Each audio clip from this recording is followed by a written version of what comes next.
وہ کسی کا محتاج نہیں ہے، وہ جو چاہے وہ فیصلہ فرما دے۔ اس معنی کے اعتبار سے، اس کی قدرت کے پہلو کے اعتبار سے اس میں کچھ غلط نہیں ہے، لیکن بڑی دیر پہلے ہی اس پہ وہ کچھ لوگوں نے اس کا اس لفظ کے اوپر جب یہ ترجمہ پڑھا تو ان کے ذہن میں ایک کنفیوزنگ پیدا ہوئی، اور ان کنفیوزنگ کو دور کرنے کے لیے اپنی حد تک، اللہ بہتر جانتا ہے وہ دور ہوتی ہے اور یا کیا مسئلہ ہوتا ہے، تو ان ایک دو پروگراموں میں ذالک لمن خشی ربہ کے اوپر میں گفتگو کروں گا کہ میرے جو ذہن میں ہے، جو اللہ سبحانہ و تعالیٰ نے میرے سامنے ظاہر کیا ہے، کہ وہ اس کے ذریعے سے میں اس کنفیوزنگ کو دور کروں۔ اب میں اپنے اس طرف آتا ہوں کہ وہ کنفیوزنگ کیا ہے،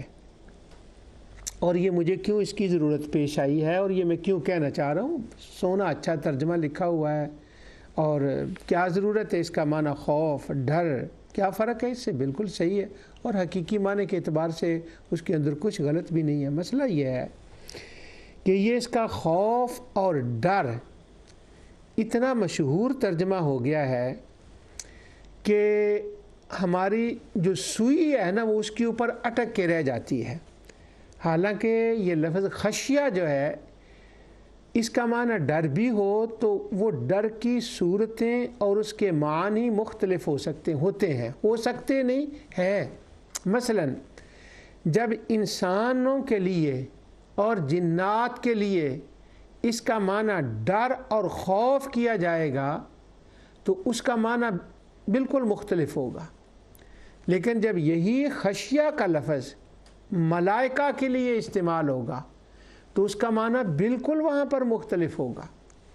اور یہی لفظ جو خشیہ کا ہے جب یہ انبیاء کرام کے لیے آئے گا تو اس کا معنی بالکل عام انسانوں اور جنوں سے ہٹ کے ہوگا، اور یہی معنی جب مومنین کے لیے آئے گا تو اس کا معنی بالکل اور مختلف ہوگا۔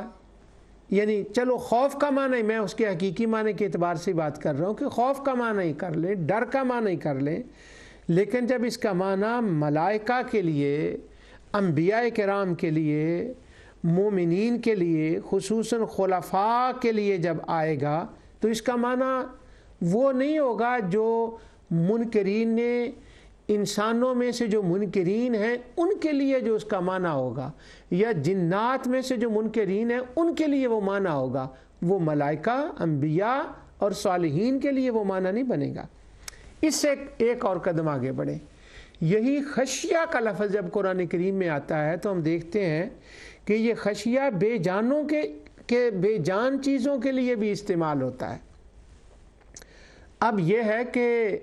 جب اس کا ترجمہ کریں گے خشیہ کا معنی ڈر اور خوف، تو بعض جگہ پر تو وہ سوٹ بھی نہیں کرے گا کہ صرف اس کا ڈر اور خوف ہی معنی کیا جائے، نہیں، وہ وہاں اس کانٹیکسٹ کے اندر وہ فٹ بھی نہیں بیٹھے گا۔ ملائکہ اور بے جان، چلو انبیاء اولیاء تو انسانوں میں آ گئے، مگر بے جان چیزوں کے لیے کہ یہ ٹیبل ہے جس پر میں بیٹھا ہوں اس کو بھی اللہ کا خوف ہے، تو اب اس کو اللہ کا کیا خوف ہے، اس کے لیے بھی جب خشیہ کا لفظ آئے گا تو اس کا کیا معنی ہے، اور قرآن میں آیا ہے، یعنی یہ نہیں کہ اگر آ جائے، نہیں، آیا ہے،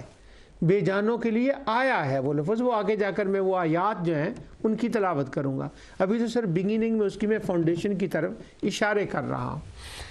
اور مجھے یہ خود خوف ہو رہا ہے یہ بات کہتے ہوئے کہ آج تو یہ میں ساری باتیں کر رہا ہوں اس پروگرام کے اندر، لیکن جب میں وہ آیات پڑھوں گا جن کے اندر خشیہ خشیہ خشیہ آتا ہے، وہ تو 2-3 پروگراموں کے بعد جا کر بات آئے گی، تو اگر کسی نے اس کا اتنا ہی حصہ سن لیا تو اس کے بعد وہ اگلے پروگرام اس نے نہ دیکھے یا نہ سنے، اور جیسا کہ آپ کو معلوم ہے کہ میں ناظرہ خانوں کے لیے ہی پروگرام کر رہا ہوں، تو ان کو تو میرے اوپر ترس آنے لگے گا کہ فلاں نے اس کا معنی ڈرنا لکھا ہے، فلاں نے ملائکہ کے ہر جگہ پہ ڈرنا خوف لکھا ہے۔ یہ میں نہیں کہہ رہا کہ وہ غلط ہے، اس کا جب اطلاق ان کے اوپر ہوتا ہے تو اس کے معنی مختلف ہوتے ہیں۔ وہ جو جنوں میں سے سرکش جنات ہیں جو ان کے لیے مانا ہے وہ نہیں ہوگا، وہ ان کے لیے ملائکہ اور بے جان چیزوں کے لیے، انبیاء کے لیے، مومنین کے لیے، اولیاء کے لیے۔ اس لیے ہر جگہ اس کا معنی ڈر اور خوف کر کے یا کہہ کے یا سمجھ کے اس کا اطلاق عام جب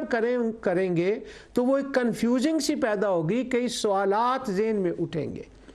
اب ایک بندہ تو ہے جس نے عقیدت اور محبت سے پڑھنا ہے، یعنی فرسٹ لیول، بہت ہی نیچے عوامی لیول کا۔ اب تو وہ عوام کی لیول کی بھی بات نہیں میں کرتا، کیوں؟ اس وقت جو دنیا جہاں تک علمی دنیا میں پہنچ چکی ہے، یعنی سورسز جو عام ہو چکے ہیں، وہ ہر بندہ، کسی کو اس وقت ان پڑھ کہنا یا یہ کہنا کہ اس کو پتہ نہیں، وہ میرے زمانے کی باتیں ہیں۔ جب میرا زمانہ تھا، یعنی وہ بچپن کا، جوانی کا، اس میں بڑی اکثریت لوگوں کی تھی جو ترجمہ بھی سادہ نہیں پڑھ سکتے تھے، سوچتے بھی نہیں تھے، اور محبت اور عقیدت اور مستی میں زبان سے کوئی لفظ نکالنا بے ادبی اور کفر جانتے تھے۔ اب تو لوگوں کے جب کے پاس یہ حالات ہو گئے، وہ فوراً سوال اٹھاتے ہیں۔ تو میرا کہنے کا، عرض کرنے کا مقصد یہ ہے کہ وہ سوال اٹھیں گے جب وہ خشیہ کا لفظ آیا ہے، اٹھیں گے نہیں، اٹھاتے ہیں۔ میرے ساتھ یہ ہوتا ہے، اس لیے تو میں یہ پروگرام کر رہا ہوں۔ یوں سمجھیں کہ یہ میری ایک مجبوری ہے جس کی وجہ سے یہ خشیہ کے اوپر یہ لفظ جو ہے، میں اس کے اوپر یہ پروگرام کر رہا ہوں۔ یہ خشیہ کے اوپر پیچھے بھی پروگرام میں کر چکا ہوں، لیکن اب ذرا اس کے اندر اور تفصیل سے میں کرنا چاہتا ہوں۔ اب مختلف زبانوں میں چونکہ تراجم ہوئے ہیں، اور اس کو صرف مسلمان تو نہیں پڑھتے، محبت اور عقیدت والے تو نہیں پڑھتے، وہ تو دہریے بھی ان کو پڑھتے ہیں، کرسچین بھی پڑھتے ہیں، جوز بھی پڑھتے ہیں، اگنوسٹک بھی پڑھتے ہیں، ایتھیسٹ بھی پڑھتے ہیں۔ وہ تو ایک کامن ہو جاتی ہے چیز، اور وہ ہر زبان میں پڑھتے ہیں۔ تو اب جب اس ترجمے کو ہر جگہ اس کا اطلاق اسی طرح سے ڈرنا، خوف، فیئر فیئر فیئر فیئر کیا گیا، پڑھا، تو انٹرفیتھ کے اندر میرے ساتھ اور جہاں وہ غیر مسلموں کے ساتھ میرا رابطہ رہا، وہ کئی بار میں نے آپ کو واقعات سنا دیے ہیں کہ جیلوں کے اندر میں نے کام کیا، وہاں پر ایجوکیشن کے ڈپارٹمنٹ میں کیا، وہاں پر یعنی وہ ایجوکیشن کے حلقوں میں ان کے ساتھ جو غیر مسلم انگریز تھے ان کے ساتھ باتیں کرنے کا، قرآن کا موقع ملا۔ اور حیران کن بات یہ ہے کہ ان میں سے بہت سے لوگ ایسے ہوتے ہیں جو جاہل نہیں ہیں، اس معنی میں جاہل نہیں ہیں کہ جو ہے نا کہ ان کو پتہ نہیں ہے، یعنی پڑھتے ہیں لیکن وہ کسی نتیجے پر نہیں پہنچ پاتے، اس لیے پھر وہ بیچارے وہیں کے وہیں رہ جاتے ہیں۔ اس پر تو آگے جا کر انشاءاللہ میں تفصیل سے بات کروں گا۔ اب جب انہوں نے قرآن کو پڑھا، میرے ساتھ ڈیبیٹیں ہوئی ہیں اس بات پر، کرسچین کی، جو کی، ایتھیسٹ کی، اور وہ کہتے ہیں دیکھیں، خاص کر کے کرسچین کو، یوں کہہ لیں کہ کرسچین کو تو خاص کر کے، جو عیسائی ہیں ان کا تو خاص یہ خشیہ کا لفظ، ایک یہ خشیہ اور ایک وہ کیا اس کو کہتے ہیں، انما انت منذر، جو انذار ہے، جو اس کا لفظ ہے، اور تقوی منذر، اور یہ جو خشیہ ہے، اور خوف اور رہبہ اور رعب کا لفظ بھی، اور زہد کا لفظ بھی، یعنی جنہوں نے ذرا ڈیپ اسٹڈی کی ہوتی ہے پھر وہ یہ سارے الفاظ لاتے ہیں، تقوی، خوف اور منذر، رہبہ، رعب اور زہد، وہ جو اس کے مترادفات ہیں وہ بھی لے آتے ہیں۔ ان کا کام ہے، ان کو یونی نے یہ کام دیا ہوتا ہے، انہوں نے ماسٹر کیا ہوتا ہے اس کے اوپر، ان کے تھیسز ہوتے ہیں، تو پھر وہ مترادفات بھی لاتے ہیں۔ تو ان کے ساتھ میں کتنی بار یہ مسئلہ اٹھایا انہوں نے میرے سامنے، کتنی بار نہیں، میں اگر اس کو سینکڑوں بار بھی کہوں تو یہ اس کے اندر کوئی مبالغہ نہیں ہوگا۔ وہ کہتے ہیں کہ جو قرآنک گاڈ ہے، اب یہ انہوں نے نام دیا قرآنک گاڈ، ایک بائبلیکن گاڈ، ایک قرآن گاڈ، اور اسی طرح جو دوسرے ہیں، اب وہ جو ایتھیسٹ ہیں وہ بھی اس کو قرآن گاڈ کے نام سے نام دیتے ہیں، کہ وہ کہتے ہیں کہ اس جو خدا ہے، اب یہ کرسچین کا میں نے خاص کہا تھا، ان کا وہ چونکہ دوسرا مسئلہ ہے تو میں ایتھیسٹ کا بھی کہہ رہا ہوں، اس کے ساتھ میں شامل کر رہا ہوں۔ تو وہ کہتے ہیں کہ جو اللہ ہے، جو قرآن گاڈ ہے، اس کا جو کنسپٹ ہے، اس کا جو تصور دیا گیا ہے، جو قرآن نے دیا گیا ہے، اس کے اندر ڈرنے کا اتنا ایمفسائز کیا گیا ہے، اتنا زور دیا گیا اس سے ڈرنے کا، کہ اس سے ڈرو ڈرو، تتقون تتقون تتقون منذرون، یہ انذار، ڈرنا ڈرنا ڈرنا ڈرنا ڈرنا۔ تو وہ کہتے ہیں کہ اتنا ڈرنے کا اس کے اندر بیان کیا گیا ہے کہ ایک تو جو قرآنک گاڈ ہے اس کا جو تصور اور کنسیپٹ ترجمہ پڑھنے سے، چونکہ اب ان کو معاف رکھیے گا، وہ جس جو کچھ انہوں نے پڑھا یا سمجھا اس کے حساب سے وہ یہ بات کر رہے ہیں، اور جب ان کے ساتھ اس کے حقیقی معنی کی بات کریں آپ تو وہ اشش کر اٹھتے ہیں قرآن کے الفاظ کے اوپر کہ اچھا اس کا یہ مطلب ہے۔ تو وہ کہتے ہیں ایک تو خدا کا جو تصور آتا ہے، قرآن گاڈ کا جو تصور آتا ہے، وہ ایک جابر، قاہر، غصے والا، غضب ہمارا اس کا بڑھتا رہتا ہے، وہ کسی وقت بھی اپنے قہر کا کوڑا کسی پر بھی برسا سکتا ہے اور وہ برساتا ہے۔ اور پھر کرسچین کو یہاں ایک اور موقع ملتا ہے، وہ کہتے ہیں اس کا تو غضب ہی غضب ہے، اس کا تو قہر ہی قہر ہے، اس کا تو جبر ہی جبر ہے۔ دس از قرآنک گاڈ تصور، نعوذ باللہ من ذالک ہے۔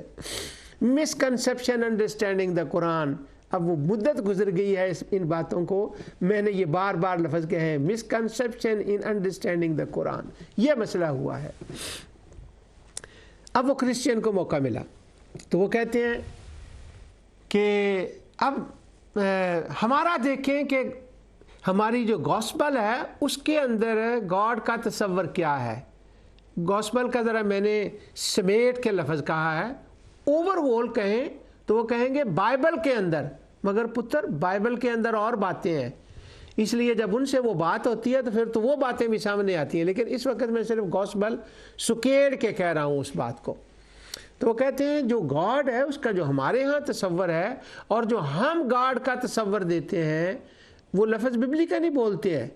وہ کہتے ہیں جو گاڈ کا ہم تصور کرتے ہیں تو وہ کیا تصور ہے گاڈ کا، تو وہ پاکستان کا اور اپنے علاقے کا تو مجھے یاد نہیں، اور عرب کنٹری کا بھی مجھے اس کے بارے میں تصور نہیں، جب جانے کا وہاں موقع ملتا ہے تو یہ میں اس کو نوٹ نہیں کر سکا وہاں پر، مجھے اس کا پتہ نہیں ہے۔ اب مجھے یہ پروگرام کرتے ہوئے بیٹھے بیٹھے یاد آ رہا ہے کہ جب ہم عرب ملکوں میں جاتے ہیں، جن عرب ممالک کے اندر چرچز ہیں، وہاں پر یہ بات نوٹ کرنی چاہیے تھی یا نیٹ پر دیکھنا چاہیے تھا مجھے پروگرام کرنے سے پہلے، وہ میں نے دیکھا نہیں ہے کہ کیا ہے۔ ہمارے ہاں امریکہ میں، انگلینڈ میں، نیوزی لینڈ، آسٹریلیا، یہاں جہاں انگلش بولی جاتی ہے، ہمارے ہاں چرچز کے باہر لکھا ہوتا ہے، وہ ایک بائبل کی ایک آیت ہے، وہ لکھا ہوتا ہے God is love, God is لو، اور بس وہ محبت ہی ہے، وہ تو ہے ہی محبت۔ اب وہ اس کا کمپیریزن کرتے ہیں، اب تو انٹرفیتھنگ میٹنگ میں بیٹھے ہوئے ہوں، یہاں جوز ہو، یہاں کرسچین ہو، یہاں ایتھیسٹ ہو، یہاں فری ریلیجن ہو، یہاں ہیومینیٹیرین ہو، تو وہاں کا جو ماحول جو بات ہوتی ہے اگر وہ ذہن میں ہو تو یہ جو میں باتیں کر رہا ہوں یہ باتیں کرنے بندے کی مجبوری بن جاتی ہے، جو اس فیلڈ سے اس سے گزرا ہوا ہو، اور جو اس سے گزرا ہوا ہو نہ ہو تو وہ تو یہ کہے گا ذالک لمن خشی ربہ، یہ نعمتیں ان کے لیے ہیں جو رب سے ڈرے۔ تم رب سے ڈرانے کی باتیں کرو، یہ کیا تم لے کر بیٹھ گئے ہو؟ بس میں نے بگننگ میں کہا تھا نا، سمجھے کہ یہ میری مجبوری ہے۔ اب وہ انٹرفیتھ وہ کرسچن کہتے ہیں وہ لو ہے، وہ رحم ہے، تو وہ گاڈ ہم اس کا تصور پیش کرتے ہیں۔ تو یہ خشیہ اور تقوی اور خوف اور رعبہ اور زہد، اس کا جب وہ کنکلوژن کرتے ہیں تو چونکہ انہوں نے اس کو ڈیفرینشیٹ نہیں کیا ہوتا کہ جب وہ یہی لفظ خشیہ جب پتھروں کے لیے آئے تو وہاں اس کا کیا مطلب ہوگا، خوف کا کیا مطلب ہوگا، ملائکہ کے لیے آئے تو کیا ہوگا، اور جب وہ سرکش انسانوں سرکش جنات کے لیے آئے تو کیا مطلب ہوگا، وہاں پر اس کا کیا مطلب ہوگا، خواہ وہ خوف ہو یا رہبہ ہو یا وہ خشیہ ہو تو کیا مطلب ہوگا۔ لیکن اس وقت چونکہ وہ الفاظ نہیں ہے میرے سامنے، ہم خشیہ کے اوپر بات کر رہے ہیں تو کیا معنی ہوگا، اس لیے انہوں نے یہ کنسیپٹ جو ہے نا وہ یہ پیش کر دیا، نعوذ باللہ من ذالک، اور پھر اس کو اتنا عام کر دیا اس بات کو کہ مغرب کے اندر جو پرائمری اسکول کے بچے ہیں ان کے سامنے ان کے مائنڈ میں بھی بعض جگہ یہ باتیں بٹھا دی گئی. میں آگے جا کر آپ کو واقعہ سناؤں گا وہ کہ ایک میں لیکچر دینے کے لیے گیا ایک پرائمری اسکول کے اندر, اور وہاں میں پوری وہ بات بتاؤں گا کہ وہ اس ایسی جگہ پر واقع ہے جہاں ہم دیکھ سکتے ہیں جس کو ہم کہتے ہیں پیور وائٹ ایریا, اس کے اندر پیور وائٹ ایریا. تو وہاں پر بھی ایک بچے نے مجھ پر یہ سوال کر دیا, خشیہ والا, خوف والا, یہاں تک اس بات کو وہ ایک عام کر دیا گیا. اس لیے اس بات کی صراحت کی ضرورت ہے. اب ایک انٹرفیتھ کی بات ہو گئی, سوسائٹی کی بات ہو گئی, اس لیے یہ خشیہ کی مجبوری. اور دوسرے ایک اور بات سنیں, وہ یہ ہے کہ میں نے اپنے پروگراموں میں اللہ تعالیٰ کے فضل و کرم سے جن لوگوں نے میرے پاس اسلام قبول کیا ہے, لڑکیوں اور لڑکیوں نے, میں نے سینکڑوں واقعات ان کے سنائے ہیں, اور قرآن کو انڈرسٹینڈ کر کے اور تحقیق میں جا کر ان کو اللہ تعالیٰ نے اسلام قبول کرنے کی نعمت سے نوازا ہے, اور آج بھی کر رہے ہیں. اب وہ یہ کرونا کو چھوڑ کر, کرونا کے اندر بھی آن لائن تو ہوتا ہوگا لیکن مجھے اس کی خبر نہیں ہے. تو یعنی یہ اسلام قبول کیا ہے, اس قسم کے میں نے بہت واقعات سنائے. اور آج میں آپ کو ایک درد دل کی بات سنانے لگا ہوں. یہ اندر جو ہے نا وہ ابال رہا ہے, اور اس کو بھی میں سکیڑ کے نا سمیٹ کے بڑا ایسے تھوڑا سا کر کے میں آپ کے سامنے رکھوں گا. ایک تحریک شروع ہو گئی ہے, نعوذ باللہ من ذالک, کہ کچھ اکا دکا, میرے پچھلے لفظوں پہ غور کر لیں میں نے کیا کہا تھا, کہیں اکا دکا کوئی مرتد ہو جاتے ہیں لوگ, نعوذ باللہ ثم نعوذ باللہ. جب وہ مرتد ہوتے ہیں ینگ جنریشن کے اندر, تو اب وہ ہوتا ہے ان کے مرتد ہونے کا جو سوال ہوتا ہے وہ تو اور ہوتا ہے کہ ہم پابندیاں برداشت نہیں کر سکتے, یہ سب کا کامن ہے. لیکن انہوں نے نا جو ایک بہانے بنائے ہوتے ہیں نا, ان بہانوں کے اندر یہ خشیہ کا لفظ بھی ہوتا ہے. یعنی بعض ان اکا دکوں میں سکیڑ کے کہہ رہا ہوں جن سے میری بات ہوتی ہے, الحمدللہ ان میں سے کتنے بچے بچیاں واپس آئے ہیں اس کے اوپر, جب ان کو مسکنسیپشن ان انڈرسٹینڈنگ دا قرآن ہوئی ہے. تو اللہ تعالیٰ کی رحمت سے جب وہ دوسرے مقامات سے ملا کر ان کو قرآن کی بتایا ہے تو خدا نے ان کو ریورٹ کیا ہے, اپنی جگہ پہ میرا رب ان کو لایا ہے. انہوں نے بھی اس بات کو بہانہ بنایا ہوتا ہے کہ یہ دیکھیں نا, ایک تھی وہ بچی تھی, اب تو اس کافی بالکل واپس تو نہیں, انشاءاللہ شاید چند دنوں میں وہ آ جائے. تو وہ کہتی ہے جب سے میں نے نعوذ باللہ اسلام سے دور گئی ہوں نا تو میرا ڈپریشن ختم ہو گیا ہے.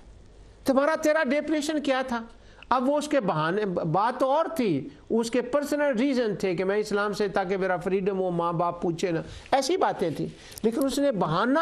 خشیہ کو اور خوف اور تقوی اور انذار کے جو الفاظ ہیں ان کو بنایا ہوا. یعنی اتنا اس کو بھی برین واش کر دیا تھا ان لوگوں نے جن کے پاس جا کر وہ بیٹھی تھی, وہ جو برین واشر ہوتے ہیں کہ قرآن گاڈ تو ایسا ہے تم اس کو مان. اب اس کو ذرا اور مل گیا. تو کہتی ہے ڈپریشن سے میں نکل آئی ہوں. کیوں کہ جب میں قرآن پڑھتی ہوں تو قرآن ہمیشہ مجھے خوف میں رکھتا ہے, فیئر میں رکھتا ہے, ڈر میں رکھتا ہے, اور یہ کرتا ہے اور وہ کرتا ہے, نعوذ باللہ. اب اسی آیت کو اگر ہم دیکھ لیں جس کے اندر میں اس کی بات کا جواب دے رہا ہوں, یہاں تو بات یہ کی گئی ہے جزاہم عند ربہم جنات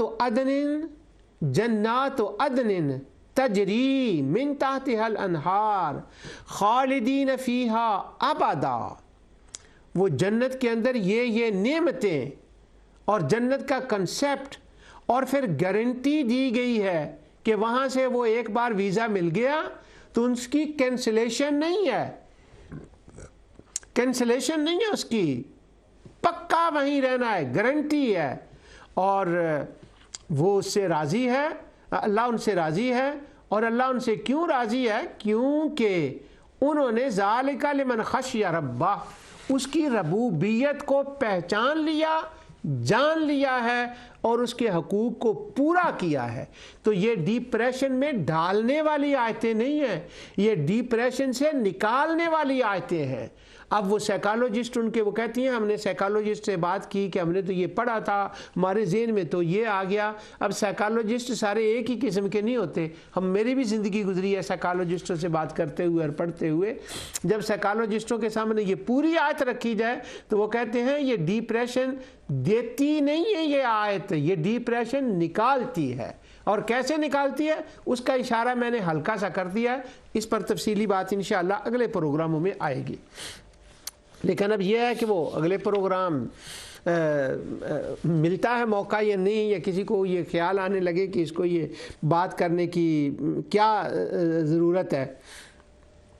تو وہ کہتے ہیں خشیہ کا معنی پڑھ کے نعوذ باللہ ہمیں وحشت آتی ہے، اور وحشت آتی نہیں، وحشت نکلتی ہے، وہ جاتی ہے۔ لیکن چونکہ وہ دوسری زبانوں میں ترجمہ ہوا ہوتا ہے، وہ فیئر فیئر فیئر ایسا کر کے انہوں نے ایک وہ کنسیپٹ سا بنا لیا ہے۔ اب یہ خشیہ کا لفظ، اس کا تھوڑا سا آج کے پروگرام میں ہم کرتے ہیں بات اس کے لیے کہ خشیہ کا تھوڑا سا ترجمہ انشاءاللہ آگے اگلے پروگرام میں بھی ہوگی، اس پر بات تھوڑا سا اس کا کرتے ہیں۔ اب میں ذرا کھل رہا ہوں اس بات کے اوپر، میں نے اپنی بیک گراؤنڈ بتا دی ہے تو کھل رہا ہوں۔ پہلی بات یہ ہے کہ جیسے میں نے ابتدا میں اشارہ کیا تھا، خشیہ صرف سرکش انسانوں کے لیے نہیں آیا، صرف سرکش جنات کے لیے نہیں آیا، اس کی اپلائی ہوگا اور اس کے تقاضے ہوں گے۔ جب ہم اس لفظ کو کسی کے لیے یوز کریں گے تو وہاں اس بندے کا لحاظ کیا جائے گا کہ یہاں پر اس کا کیا معنی بنے گا۔ معنی ایک ہی ہوگا لیکن اس کا جب اس پہ اپلائی ہوگا، امپلیمنٹ ہوگا تو کیا معنی اس کا ہوگا۔ اب اس کی مثال یہی یوں ہے، ایک ایتھیسٹ بندہ ہے، یہیں سے بڑے لوگوں کو دھوکے لگے ہیں، اس بات سے کنفیوزنگ ہوئی ہے۔ میں ان کو کیا اس کا کہتے ہیں، ان پہ روب نہیں ڈال رہا، ان کو ٹیل آف نہیں کر رہا، بلکہ ان کی مسکینی پہ ترس آتا ہے، اور ہمارا یہ فرض بنتا ہے جن کو اللہ تعالیٰ نے کچھ تھوڑا بہت اس قابل بنایا ہے، ہم یہ بات بتائیں ان کو۔ اب ایک بندے کے سر کو درد ہو گئی اور اس نے آئی بروفن کھائی ہے، یا اس نے پیراسیٹامول یا کوئی بھی پین کلر، کوئی بھی میڈیسن اس نے لی ہے، تو وہ کہتا ہے کہ مجھے آئی بروفن نے شفا دی ہے۔ تو اب اس نے کہا مجھے آئی بروفن نے شفا دی ہے، تو بعض ذہن ایسے ہوں گے، وہ شرک فوبیا، اس شرک فوبیا والا بندہ اگر اس بات کو سنتے وہ فوراً کہہ دے گا کہ یہ کافر ہو گیا، لیکن اس کا ایسے نہیں ہے، اس کا کچھ تقاضا ہے۔ اگر یہی جملہ کہ مجھے آئی بروفن نے آرام دیا ہے، آئی بروفن نے شفا دی ہے، یہی ایک بندہ وہ کہے یا بندی کہے جو مومن ہے یا مومنہ ہے، اور اللہ سبحانہ و تعالیٰ پر اس کا ایمان ہے، رسول اللہ صلی اللہ علیہ وسلم پر، تمام انبیاء پر، آخرت پر ایمان ہے، اپنی حد تک عمل صالح بھی بجا لاتی ہے، جب وہ یہ بات کہے تو نہ وہ کفر ہے نہ وہ شرک ہے، کوئی کفر فوبیا نہیں، کوئی شرک فوبیا نہیں، وہ کہنا جائز ہے، کیونکہ اس کا ایمان ہے اس بات پر کہ میں نے یہ جو کہا ہے نا، آئی بروفن نے مجھے شفا دی ہے، اصل میں اس کا ایمان ہے، اور اس کے اندر دل و دماغ کے اندر اس کے اندر یہ عقیدہ پختگی کے ساتھ ہے کہ وہ یہ کہے گا، وہ کہے گی کہ ڈاکٹر نے یہ دوائی ڈسکرائب کی ہے، اس نے لکھا مجھے دی ہے، ڈاکٹر کو بھی اللہ نے عقل اور شعور دیا ہے، بیماری کے یہ جو دوائی ہے اس کے اندر شفا کی قوت اللہ نے رکھی ہوئی ہے، مجھے جو بیماری دی ہے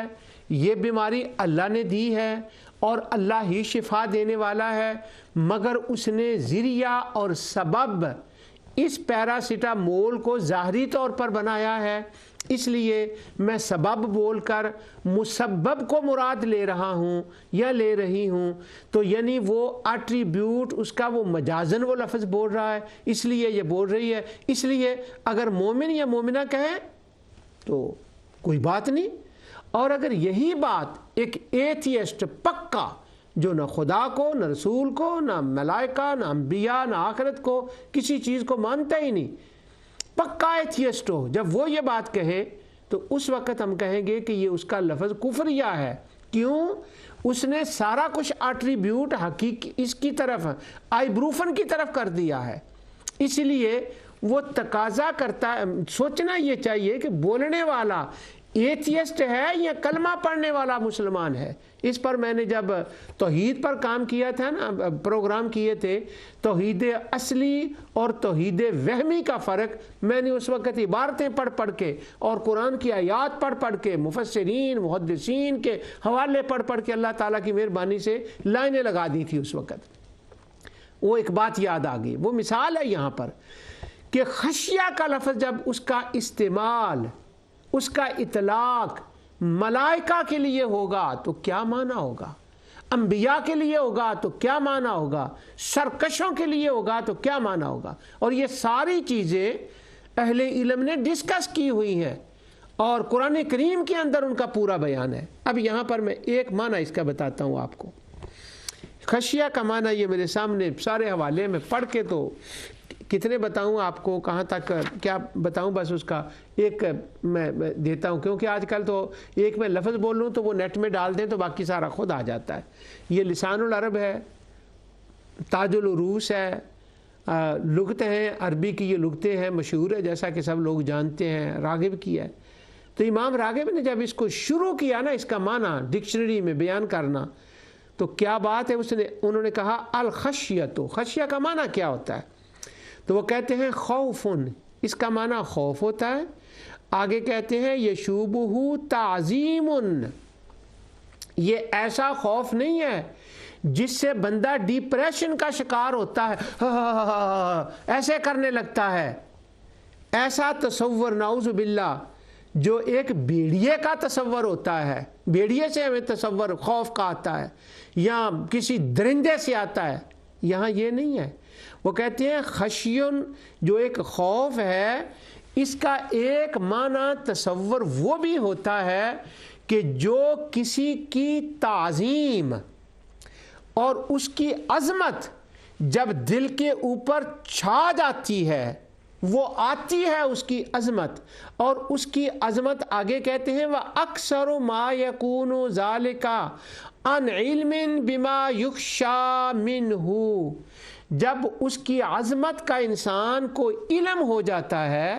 وہ اس کو جان جاتا ہے اور اس کی عظمت کو سمجھتا ہے، تو اب وہ اس کے نتائج پر غور کرنے لگتا ہے کہ اگر میں نے کہیں اس کی شان میں، اس کی عظمت میں اونچ نیچ کر دی تو اس کا نتیجہ کیا ہوگا۔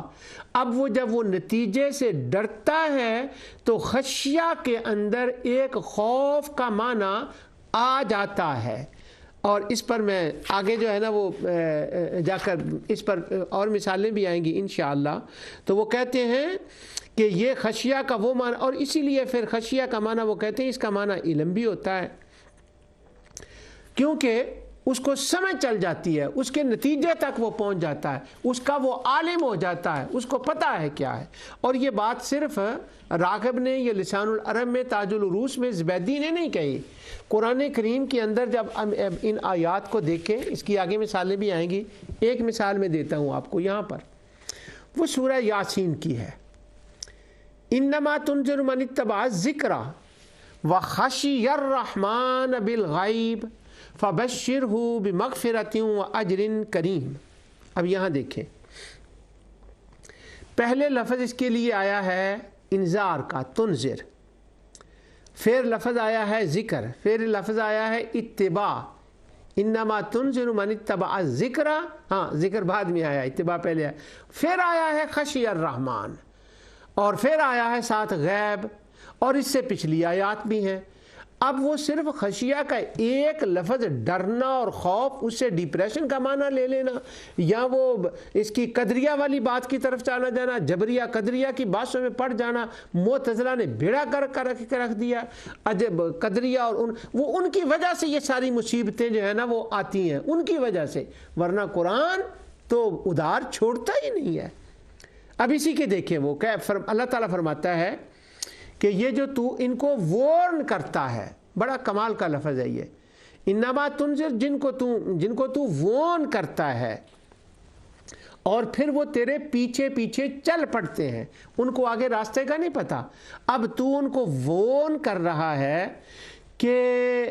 یہاں ایک گہری کھائی آئے گی، یہاں ایک کھڈا آئے گا، اس طرف آگ ہوگی، یہاں پر سانپ ہوں گے، تو ذرا بچ بچا کے نکلنا یہاں سے۔ وہ وارن کر رہے ہیں آپ ان کو۔ کون وارن کر رہا ہے اس کا بیان پہلے آ چکا ہے، وہ آگے میں بتاتا ہوں۔ انما تنذر من اتبع، پھر وہ تیرے پیچھے پیچھے چلتے ہیں۔ جب وہ تیرے پیچھے پیچھے چلیں، اب چونکہ اس نے پہلے ان باتوں کو جان لیا ہے، وہ ان سے سفر کر آیا ہے، اس نے لِنُرِيَهُ مِنْ آیاتنا کی سیر کر کے سب کچھ دیکھ لیا ہے، وہ جانتا ہے کہ یہ کتنا پر خطر راستہ ہے، وہ اس غیب سے آگاہ ہو گیا ہے، اللہ نے اس کو کر دیا ہے۔ اب وہ اس کا رخ مخلوق کی طرف ہے، وہ مخلوق کو انذار فرما رہا ہے۔ اب جو پیچھے چلا،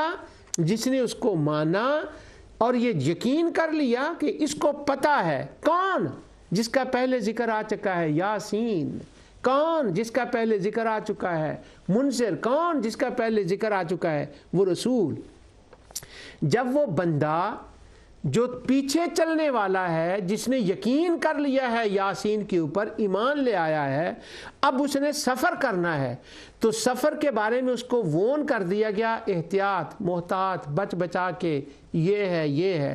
اب جب اس بندے کو علم ہو گیا، سن کر، منظر سے سن کر اس بات کا علم ہو گیا، تو اب کیا ہوگا کہ وہ بچ بچا کے وہاں پر چلنے کا ارادہ کر لے گا۔ تو اللہ سبحانہ و تعالی فرماتا ہے انما تنذر من اتبع الذکر وخشی الرحمن، کہ جس نے پہلے اپنی طبیعت درست کر لی، اس نے یقین کر لیا کہ یہ جو منذر ہے، یہ جو وون فرما رہے ہیں، انہوں نے لِنُرِيَهُ مِنْ آیاتنا کے ذریعے ساری چیزیں دیکھ لی ہیں، یہ سفر سے آگاہ ہیں۔ جب اس نے ان پر یقین کیا اور پھر وہ اس کے پیچھے پیچھے چلنے لگا، اب وہی بندہ ہے کہ جو ان کی اس واعظ سے، اس نصیحت سے، اس تقریر سے وہ فائدہ اٹھائے گا۔ اور اگر اس نے پہلے منذر ہی نہ مانا، یاسین ہی نہ مانا، اور اس رستے کو پر خطر ہی نہ مانا، اور اس نے ویسے ہی اگنور کر دیا، اور اس نے وہ سوالات اٹھانے شروع کر دیے، تو وہ اس سے فائدہ نہیں اٹھا پائے گا۔ تو یہاں پر یہ ہے کہ وہ خشی الرحمن بن جائے گا بندہ جس نے تمہاری اتباع کی، تمہارے پیچھے چلا، وہی ہوگا جو بچ بچا کے چلنے والا ہوگا، اور وہی ہوگا جس کا رحمان پر ایمان ہوگا، وہی اس کو ماننے والا ہوگا، وہی اس سے امیدیں وابستہ کرنے والا ہوگا۔ تو خشی الرحمن کا یہاں یہ معنی ہے کہ جس نے مان لیا، ایمان لایا، اور پھر اس نے وہ مطالبات نہیں کیے۔ کیا مطالبات؟ جو سورہ اسراء میں آتے ہیں اور سورہ فرقان میں آتے ہیں۔ انہوں نے کہا ہمیں وقال الذین لا یرجون لقاءنا لولا انزل علینا الملائکۃ او نری ربنا او تأتی باللہ والملائکہ، کہنے لگے رب کو سامنے لے آؤ۔ اللہ تعالیٰ فرماتا ہے اب جب انہوں نے یاسین کو، منذر کو مانا اور یہ جان لیا کہ یہ تو لِنُرِيَهُ مِنْ آیاتنا کی سیر کر کے آئے ہیں، ان کی بات میں تو وزن ہے، یہ تو انڈرسٹینڈیبل ہے، یہ بات تو میک سینس کرتی ہے، پھر انہوں نے یہ مطالبہ نہیں کیا کہ ہم رحمان کو تب مانیں گے جب وہ رحمان ہمارے سامنے آ کے کھڑا ہو جائے، فرشتے ساتھ آ جائیں، یا تیرے ساتھ فرشتے کھڑے ہو کے کہیں، یا خود اللہ ہمارے سامنے لے آئے۔ انہوں نے مشرکین کا یہ مطالبہ تھا۔ تو اللہ تعالیٰ نے ان پر تعریض فرماتے ہوئے فرمایا کہ اب مومنین کا اور اپنا ذرا فرق دیکھو کہ وہ بن دیکھے مانتے ہیں اور تم دیکھ کر ماننا چاہتے ہو، اور رحمان کو دیکھا نہیں جاتا، صرف ان کی منذر کی اتباع کر کے، ان کے پیچھے پیچھے چل کر،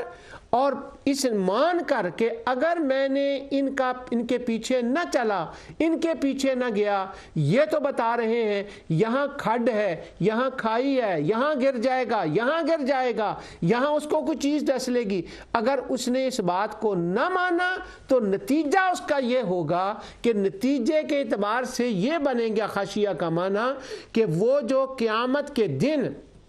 جب ترازو لگے گا نا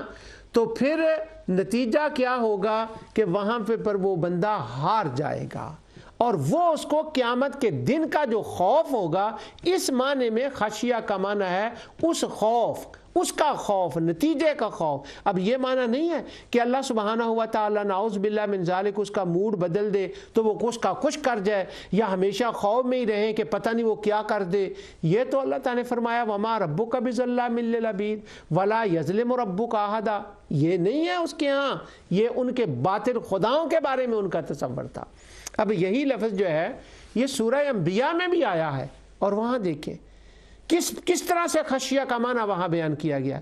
وَنَضَعُ الْمَوَازِينَ الْقِسْطَ لِيَوْمِ الْقِيَامَةِ، قیامت کے دن ترازو رکھا جائے گا، اور اس ترازو کی پھر کیفیت بیان کی گئی، صحیح وہ ترازو وزن کرے گا۔ جب وہ وزن کرے گا، اللہ تعالیٰ نے فرمایا پہلی قوموں کو بھی میں نے وَلَقَدْ آتَيْنَا مُوسَىٰ وَهَارُونَ الْفُرْقَانَ وَضِيَاءً وَذِكْرًا لِّلْمُتَّقِينَ، ان کو بھی میں نے کتاب دی تھی، روشنی دی تھی، اور تاکہ وہ متقین، تاکہ وہ اپنے آپ کو بچا لیں اس دن کے اس خوف سے کہ جب وہ ترازو رکھی جائے گی تو کیا ہوگا، وہاں تو 2 اور 2 کا فیصلہ ہوگا عدل کے اعتبار سے، فضل کی بات تو بعد میں آئے گی، پہلے تو یہ ترازو رکھا جائے گا۔ اور آگے اللہ تعالیٰ نے متقین کے بعد فرمایا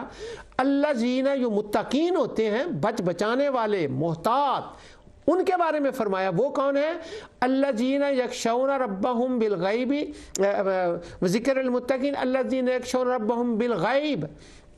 وہ ان کو خوف کس بات کا ہے؟ وَهُم مِّنَ السَّاعَةِ مشفقون، وہ جو قیامت کے دن ترازو رکھی جائے گی نا، وہ اس بات سے ڈرتے ہیں کہ اگر ہم نے احتیاط نہ کی، یہاں بچا کے نہ چلے، وہ جو کرنے والا کام ہے وہ نہ کیا، اس منظر پر ایمان نہ لائے، اس کے پیچھے نہ چلے، عمل صالح نہ کیا، تو جب وہ قیامت آئے گی، جب ترازو رکھا جائے گا، پھر کیا ہوگا؟ یخشون ربہم، وہاں اللہ سبحانہ و تعالیٰ عدل کے ساتھ جب فیصلہ فرمائے گا تو وہ ترازو جو ہے وہ تو اونچ نیچ ہو جائے گا، وہ جو بدیوں والا ترازو ہے وہ تو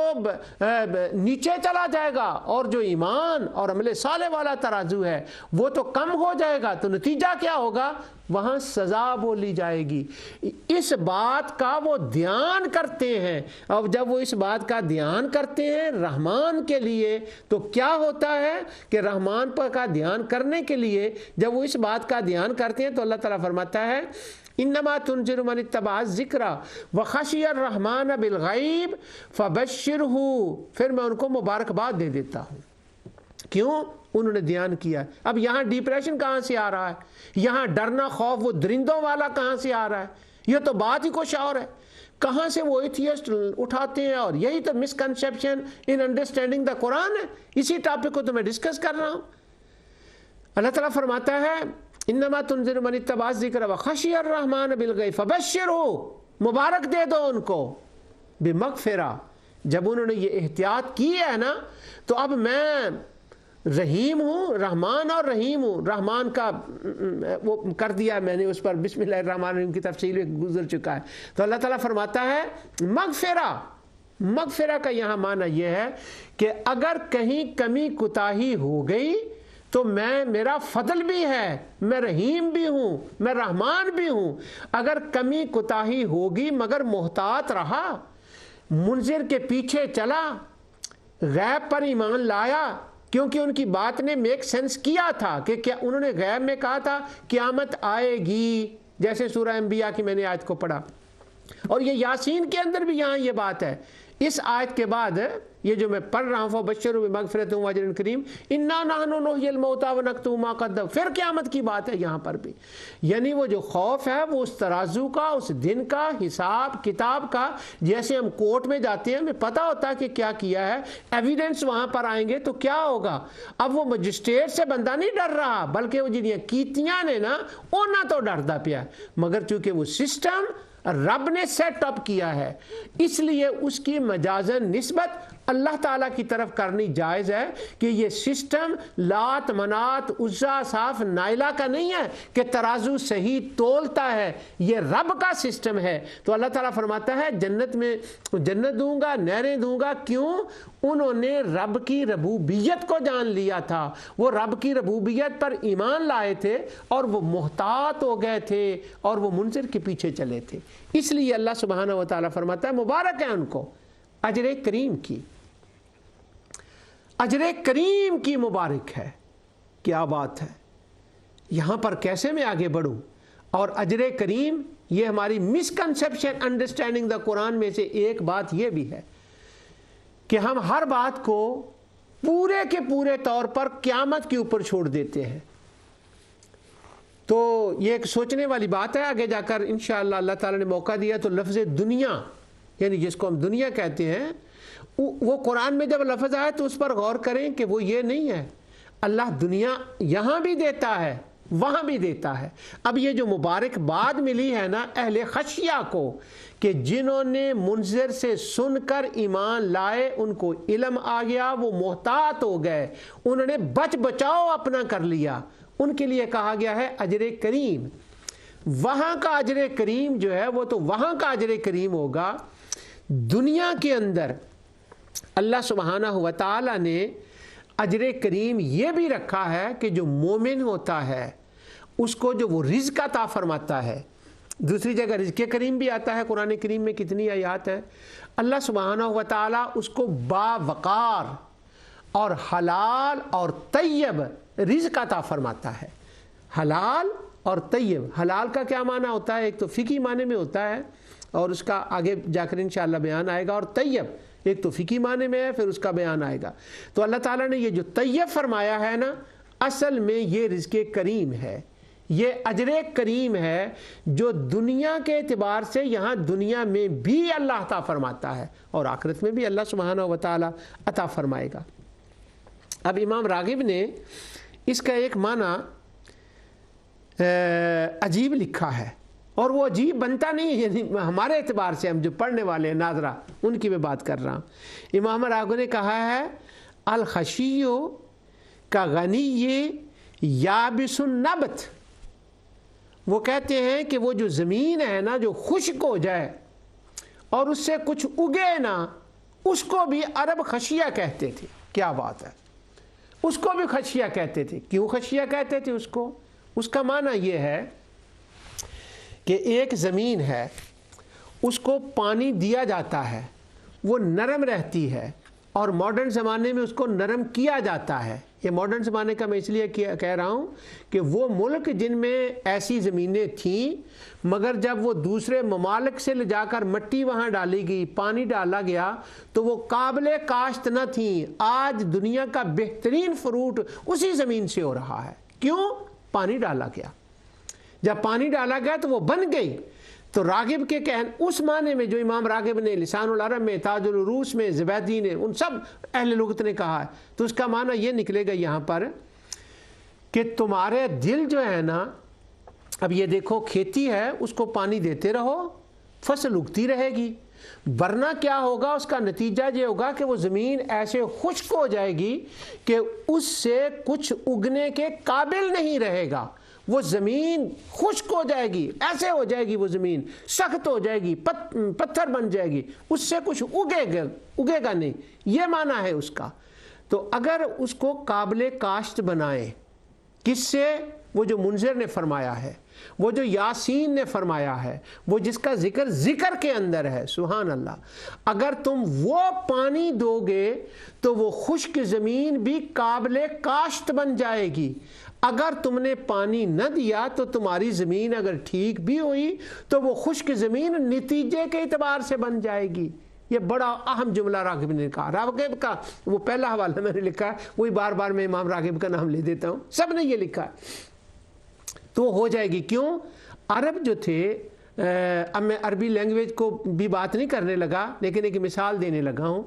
کہ وہ جو بات نتیجے کے طور پر ہوتی ہے نا, اس کا بھی وہ اس معنی میں معنی کرتے ہیں. اب ویسے تو یہ لگتا نہیں ہے کہ خشیہ کا معنی ڈرنا اور خشیہ کا معنی خشک زمین, اس کا کیا تعلق ہے؟ نہیں, اس کا نتیجے کے معنی میں وہ اس کا معنی بن جاتا ہے. حضرت سیدنا موسیٰ علیہ السلام خضر کے ساتھ جا رہے ہیں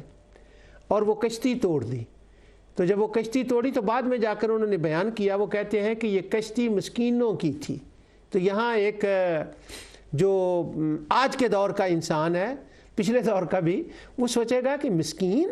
عربی میں مسکین اس کو تو نہیں کہتے جس کی کشتی ہو, کرایہ آ رہا ہو اور وہ چل رہی ہو, تو وہ مسکین کیسے ہوئے؟ ابھی تو وہ مسکین تو نہیں تھے. تو اب اہل عرب جو تھے, وہ امام راغب نے کہا, دوسرے لغت والوں نے کہتا ہے خضر کا قرآن میں نام نہیں ہے, ویسے وہ شہرت کی وجہ سے میں کہہ رہا ہوں. خضر نے کہا یہ غریبوں کی, مسکینوں کی کشتی ہے, اگر میں اس کو نہ توڑتا تو بادشاہ جب چھین لیتا تو نتیجہ کیا ہوتا کہ وہ لوگ, وہ جن کی یہ کشتی ہے, وہ مسکین بن جاتے. یعنی جو نتیجہ آخذ میں نکلتا ہے نا, اس کے لیے بھی عرب اس کو استعمال کرتے تھے. اب وہ راغب کہتے ہیں کہ ایسی زمین جس زمین کی کاشت نہ ہو, قابل کاشت نہ ہو, کچھ اس سے اگے نہ, ختم ہو جائے, اس زمین کو بھی